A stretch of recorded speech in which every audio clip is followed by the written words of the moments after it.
Hey everybody, I'm your instructor Fred Abley, and this is your weekly intro for IST 210. Just got done with a great trail run here in Pennsylvania on a morning where the humidity was down, blue skies were up. It felt good. So let's see what's going on this week.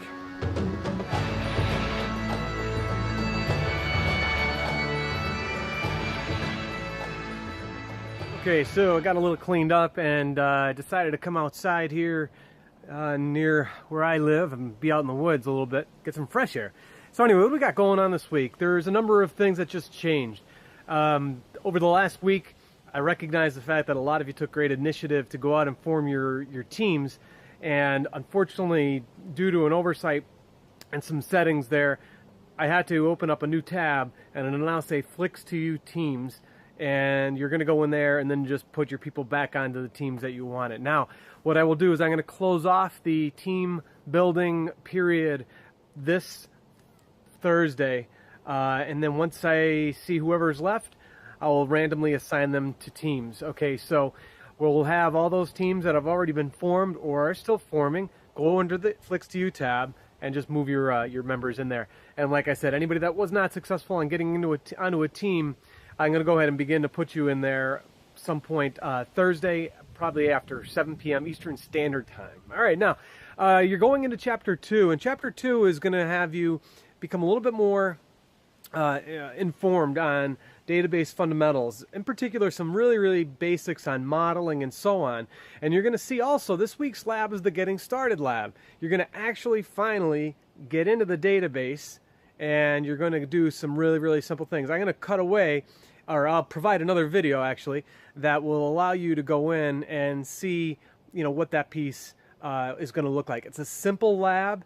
It's not a very challenging lab by any means. You're literally copying and pasting, but it's going to get you oriented for your future work in the database. Now, after this lab, this Getting Started lab, we're going to shift gears again, and we're going to begin to get into things that deal more directly with modeling. So as an IST major, or even if you're an SRA major, or if you're picking up this course through a certificate, we always follow the systems development life cycle. And the systems development life cycle will become your mantra, where you'll analyze, design, develop, test, and then place into production. Now, testing also could appear at different stages, depending upon your philosophy of your organization. So, with that being said, we're going to be getting ready to finalize your approach to the database. You're going to get in there, you're going to test it out. We use something known as VLabs. It's a virtual lab environment. You don't need any software installed on your PC other than a web browser. You're going to actually access the server, and then once you log in, you're going to see that it looks like you're on another computer. It's really neat. So it's going to allow you to do some basic SQL, to kind of dip your toes in it, but don't worry. If you're not challenged by any means by this lab, that's okay. If you're challenged by it, that's okay too. But there will be many more SQL labs coming up in a few weeks. All right, hi everybody. We're in here now looking at the Getting Started lab, and it's once again a very simple and straightforward lab. However, with all new things, give yourself some time to weave your way into this. Now, when you're getting ready to go out there, you're going to need to request a SQL Server account, which will open up your instance. Now, if at any time you run into a problem with getting your instance stood up, you do not contact me. You will actually contact the IST help desk. So it's right here. You'll send them an email. What I would ask you to do is to simply CC me on that email so then I could see it go out. And this way, if you need any support or I could back you up on anything, I'll at least be in the loop on what's been going on. So you're going to come out, and you're going to visit the IST Classroom portal page, which will take you to here. And then you go through the series of steps, and you'll ultimately then get it all, you'll get access to it. And this will run right through your browser. Now, what I've also done is placed a VLabs link right here on our navigation within our course, so you don't always have to be looking it up. Now, the other thing you're going to want to make note of is the server type and the server name. You're going to be using the server name, excuse me, of UPSQL or University Park SQL. And then you're going to be using Windows Authentication, and you're going to go through here and you're going to authenticate right into the database, and we're going to be working within the IST 210-WC instance. And that's where you're going to do all your work. following these screenshots, like I said, it's very straightforward, and you're going to ultimately copy and paste these select statements and then generate the results. Now, for turning in this particular lab, I would like you to capture it and place the output in a Word document, but I would like you not to provide screenshots. Okay, so let's refrain from providing screenshots. You can easily copy and paste. If you follow these instructions here, you're going to see the output can go out to one of three different ways. It can go out to file, it can go out to text, it can go out to the grid. And that's what this is right here. This is known as the grid.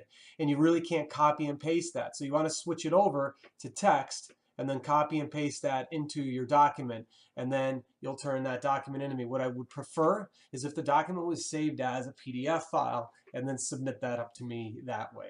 And so you'll be turning in a file, and this lab is worth 5 points. It's a small lab. Now, once again, you'll have access to a trivia question here later in the video, and that will possibly give you an added 0.5 points. All right. So if you have any questions with this particular lab, once again, if it's a technical issue, contact the help desk. If it's something regarding how do you do certain things, by all means, you'll actually just come in here and turn in. So what you will actually be turning in will be the results of a select statement, and then a select statement and a select statement. So ultimately, I believe there's 3 select statements. Very, very simple, very, very straightforward familiarization lab.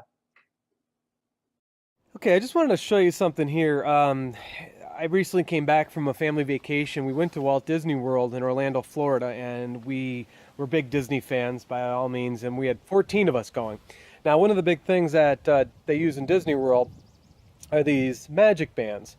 Now, the magic band is actually just a very, very lightweight, weatherproof RFID transmitter. So I have right here an RFID reader. And what you'll do is when you walk into the park these days, instead of having a ticket, which you could still have a ticket, you take your magic band and you touch it to a turnstile.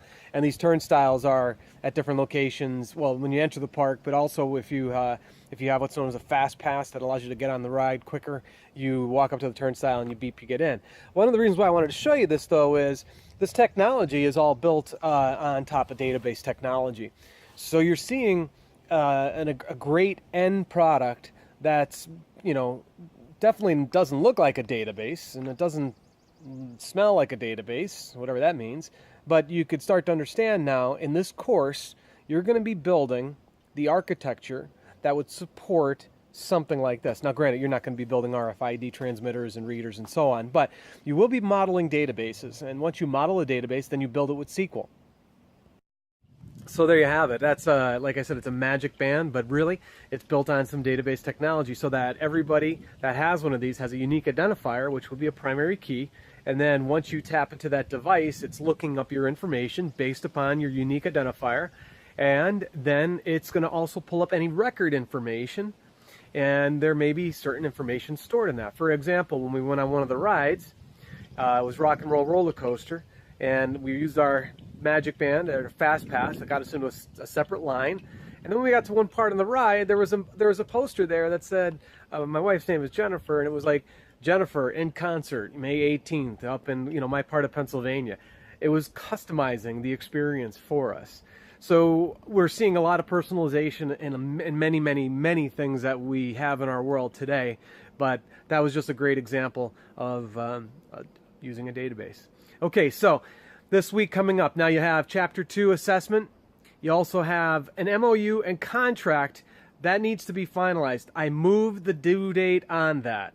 And the due date, you check in the calendar, I gave you some extra time. You're going to want to meet up and then formulate your contract, your MOU and your contract. Now, the MOU and the contract, that's a really, really important piece of documentation. A lot of students overlook it. There's no big secret that working in teams in an online class and in a resident class is a challenging experience. But the key to a successful team is clearly setting up the expectations, knowing how and when you're going to work together. This document gets the full team to produce it. Okay? Now, why does this document really become important? Well, you could fire people from your team, however, in consultation with me. And I always fall back to that initial document. Did you agree to the terms in that document? So you're going to see an example MOU and contract, and you're going to see that I give you a full-blown template that you'll need to fill in. Important first step, okay? Very important first step. So if you have any questions on forming that, let me know. Now, you're going to submit the MOU contract by the due date. For the teams that still have not formed, you're going to have a little bit more pressure to kind of get together and huddle up via email and kind of hammer out that document. But it's doable. I've had many teams do it before and they succeeded. But I will tell you right now, the seeds of success are planted squarely in this document. If you just slough it off and just try to get it off your plate, you'll see the results of that in about 10 weeks when your team starts to fly apart and you don't have people participating at the level that you expected them to, and so on. The one thing I would like to say about this is let's also remember to respect one another when we are building our teams out. Everybody has different schedules and we are all being pulled into different directions. I understand that there are people out there working 40, 50, 60, 70, 80 hours a week. I also understand that there are traditional students in there who are just taking classes. Be mindful of each other's schedules. It just doesn't happen in academia. It also happens in the real world. You don't just work one project at a time. We all know that. You work multiple projects at the same time. So your schedule becomes really important. So work out those issues. Time zones may be a factor, okay? So also be mindful of that. All right, so I told you all that we would start doing a trivia question. My trivia question for this week is, what is the Penn State University mascot? Okay, so you'll see a trivia question go online. The question will not be there. You just heard it in the video. If you answer it, I will award you 1/2 point on this first lab. You might be like, oh, just a 1/2 point? Well, 1/2 points can be a lot in this class. Okay, so there you have it. You have until, let's see, Sunday at 11:55 p.m. Eastern Standard Time to answer this week's trivia question. And I hope you all get it. All right. Other than that, if you need me, you know where to reach me via email, text me, whatever you got. Have a great week, everybody. See ya. Come on, come talk to me.